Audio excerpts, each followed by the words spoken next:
जिले की विधानसभा एक से बीजेपी प्रत्याशी और राष्ट्रीय महासचिव कैलाश विजयवर्गीय ने एक बार फिर दिग्विजय सिंह पर निशाना साधा है। उन्होंने दिग्विजय सिंह और सोनिया गांधी को सलाह देते हुए कहा कि वे अयोध्या में बन रहे राम मंदिर के दर्शन करने जाएं, जिससे कि उनका अगला जीवन संवर जाएगा। साहू समाज के सम्मेलन में शामिल होने पहुंचे कैलाश विजयवर्गीय ने कहा कि मोदी आज देश ही नहीं दुनिया के नेता हैं, दुनिया के सबसे ताकतवर नेता हैं। उन्होंने कहा कि मैं इंटरनेट पर अमेरिका का अखबार पढ़ रहा था, जिसमें लिखा था विश्व में जो युद्ध हो रहे हैं, चाहे यूक्रेन और रूस का हो या फिर इजराइल और फिलिस्तीन का हो, इस युद्ध को दुनिया में सिर्फ एक नेता है जो समाप्त कर सकता है, वह है नरेंद्र मोदी। आज दुनिया नरेंद्र मोदी को नेता मानती है, लेकिन कांग्रेस के लोग नरेंद्र मोदी के खिलाफ षड्यंत्र रचते रहते हैं, गठबंधन बनाकर नरेंद्र मोदी को हराना चाहते हैं।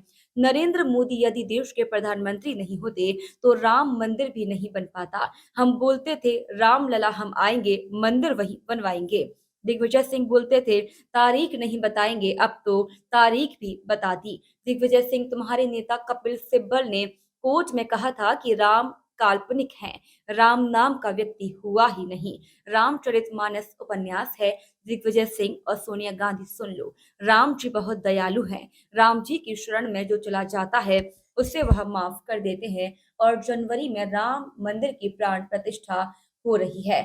इसीलिए दिग्विजय सिंह अपनी सोनिया आंटी को लेकर अपने परिवार के साथ राम जी की शरण में जाना। जिंदगी में आपने जितने भी पाप किए होंगे, हमारे राम जी इतने दयालु हैं कि सब माफ कर देंगे, क्योंकि जो राम जी की शरण में पहुंच जाता है वह राम का हो जाता है। इसीलिए दिग्विजय सिंह, जवानी में आपने जो भी भूल करी हो, गलती करी हो, अपना बुढ़ापा सुधार लो। बीजेपी ने राम मंदिर बना दिया है। भगवान राम के शरणागत हो जाना, आपका यह जीवन जैसे तैसे निकल गया, लेकिन राम के दर्शन करने से अगला जीवन धन्य हो जाएगा। तो पहले आप वीडियो उठा के देखिए, पुराने मेहमान आते थे, जूते पहने पहने ही गांधी जी को माल्यार्पण करते थे। पहली बार ऐसा हुआ। हमारे प्रधानमंत्री जी के साथ दुनिया के G20 में सारे नेता हैं। मोदी जी ने जूता निकाला, सब ने जूते उतार दिए, और सब आकर जूते उतार कर गांधी जी की समाधि में उन्होंने पुष्पमाला चढ़ाई। ये हमारे संस्कार है, ये हमारी संस्कृति है। एक तरफ मोदी जी हिंदू संस्कृति को बढ़ाने का काम कर रहे हैं, दूसरी तरफ कांग्रेस सनातन धर्म को खत्म करने की बात करती है। कांग्रेस के समर्थक करते हैं, विपक्ष के लोग करते हैं कि सनातन धर्म खत्म हो जाना चाहिए। मैं आपसे पूछना चाहता हूं, इस देश के अंदर किसी की मां ने दूध पिलाया है क्या कि सनातन धर्म खत्म हो जाए?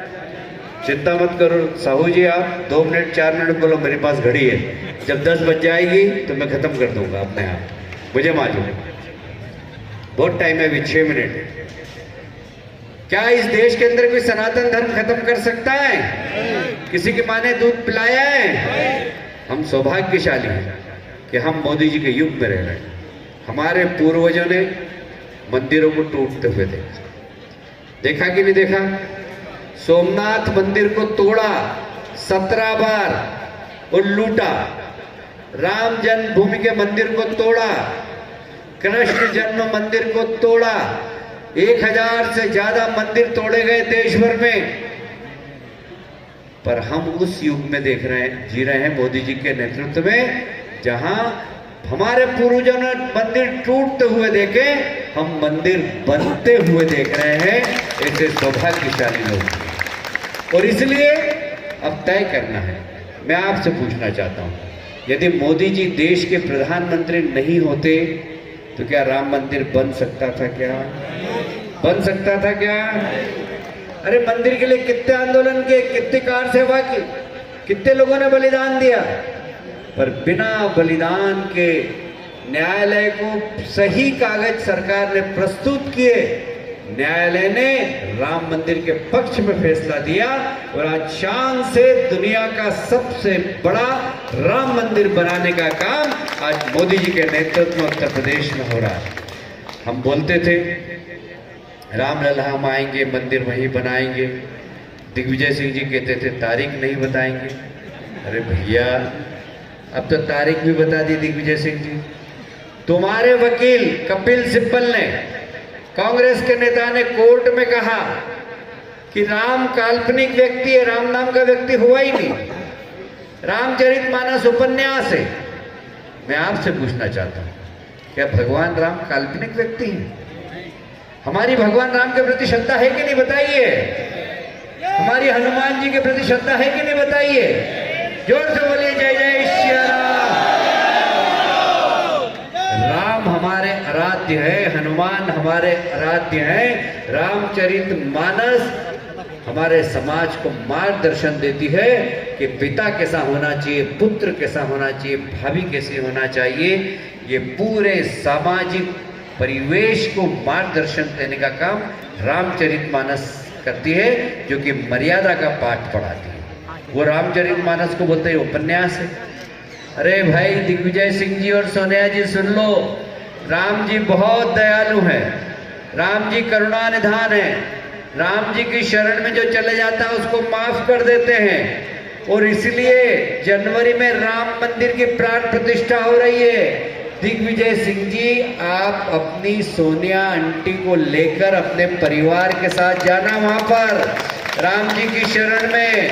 जिंदगी में जितने पाप किए आपने, हमारे राम जी इतने दयालु हैं कि सब माफ कर देंगे, क्योंकि जो राम जी की शरण में पहुंच जाता है वो राम जी का हो जाता है। इसलिए दिग्विजय सिंह जी, जवानी में आपने जो भी भूल करी हो, गलती करी हो, अपना बुढ़ापा सुधार लो।